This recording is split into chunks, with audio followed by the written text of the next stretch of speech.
Hello everybody, my name is Owen Twitchell. I'm the designer and developer of the Snowscream Street and Snow Luge. I'm coming to you today from my home in beautiful Central Oregon, where I am a bartender slash ski racer slash bike racer slash outdoor sports junkie. The Snowscream was inspired by an encounter I had with a disabled lady up at Mount Bachelor one day, our local ski area.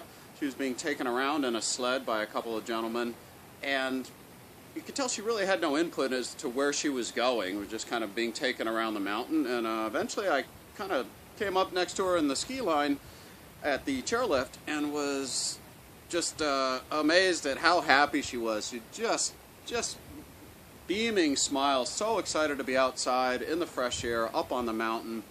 And I thought, man, this is really cool. This is a beautiful thing. But then I began to think about it more and think that how much better it would be if she had a sled where she could steer it, where she had the input, the control over where she was going. And then I thought, wow, that would be kind of hard to build because she's severely disabled, have very limited ability to make input into an apparatus. Anyway, I went home that evening and sat at my desk, did a little bit of drawing, and came up with a design for the Snowscream.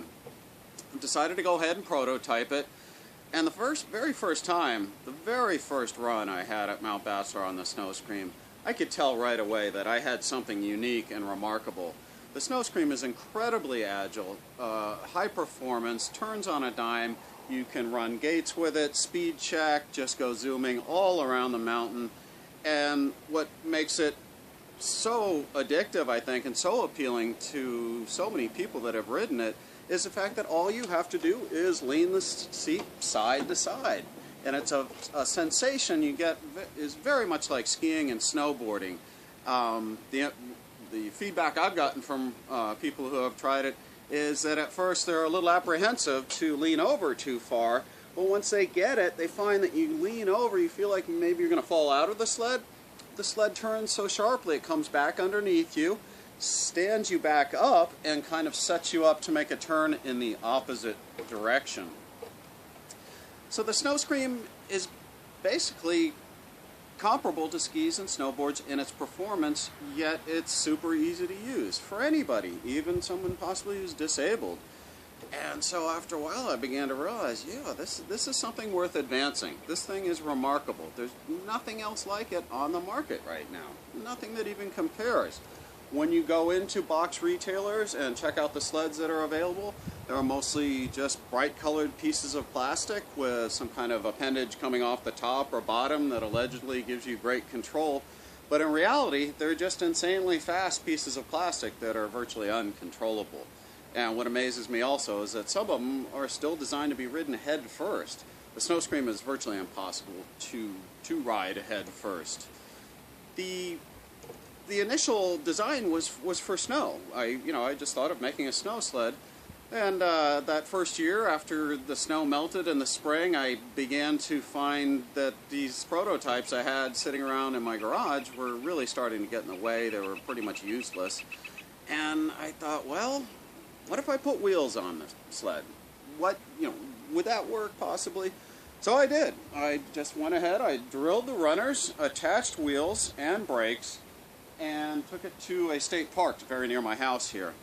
And once again was pleasantly surprised and amazed at just how well it works on the street. It is so fun just to go bombing down hills, controlling your speed by making turns, and even turning sharp enough to where you're drifting in the corners. Just a blast to ride on the street also. I almost prefer it on the street over the snow. One other feature of the Snowscream is that it can be ridden and used like a kick scooter, very much like a razor scooter you may be familiar with, or a kick sled. You can use it as a kind of a scooter on the snow. And the way that is done is by standing the seat up, then you put your feet on the rear cross members, stand up on the rear cross members, grab the seat, and then kick along, and as you're going you steer the sled just by tilting the seat side to side as you would riding it with sitting down, only you have the seat standing up vertically.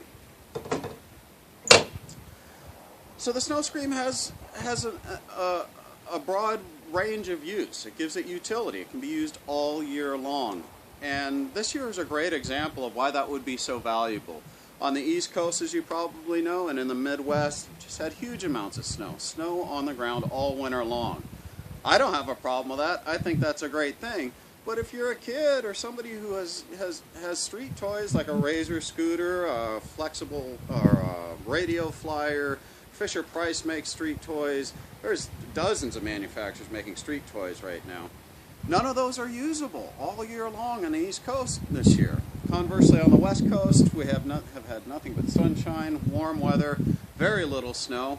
So all those people who bought Mad River sleds, flexible flyers, Pelican sleds, the Hammerhead sled, these are all sleds, some of which cost hundreds and hundreds of dollars, are sitting in storage useless.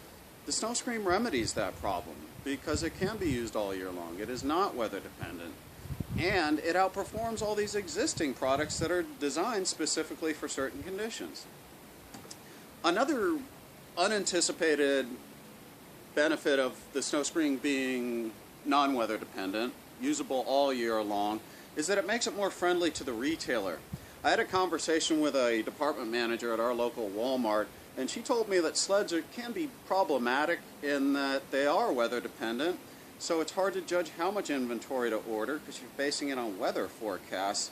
And also, if the snow does not come, you don't sell sleds, then they have to be stored or returned. And so it's problematic for the retailer. The Snowscream can be stocked and sold all year long with a lot less risk of lost sales due to bad weather. So it makes it much more friendly to the retailer and gives it a greater potential for penetrating those retail channels. The Snowscream is protected by a broadly written patent, 13 claims, and today I'm offering the rights to the Snowscream. It has a potential of being the next blockbuster product, the next Razor scooter, the next skateboard, and whoever gets the rights to the Snowscream is going to sell a lot of sleds. So today I offer those rights to the Snowscream for 6% of the gross sales, customary performance clauses, as well as a $25,000 advance, again, non-refundable advance, against the royalties of the Snowscream. One other feature that I should mention is that the Snowscream has potential for a lot of add-on peripheral sales. Could create an entire brand of Snowscream products, add-on products. First of which would be a rapid gate. This is an adaptation of a downhill ski racing gate, only it is much shorter, and you drive it into the snow, and then you go around it, use it to make set courses with. But if you hit it, it bends over and then snaps back up. So that's just one add-on item. You could also sell leashes to go with a Snowscream, LED headlights for use at night, gloves, helmets, and also if you want to convert the Snowscream to a street scream, then you need to purchase the brakes as well as wheels. So there's a potential for a whole line of products to go along with the sled, thereby expanding potential sales and revenue. I thank you all very, very much for allowing me to present the Snowscream to you today.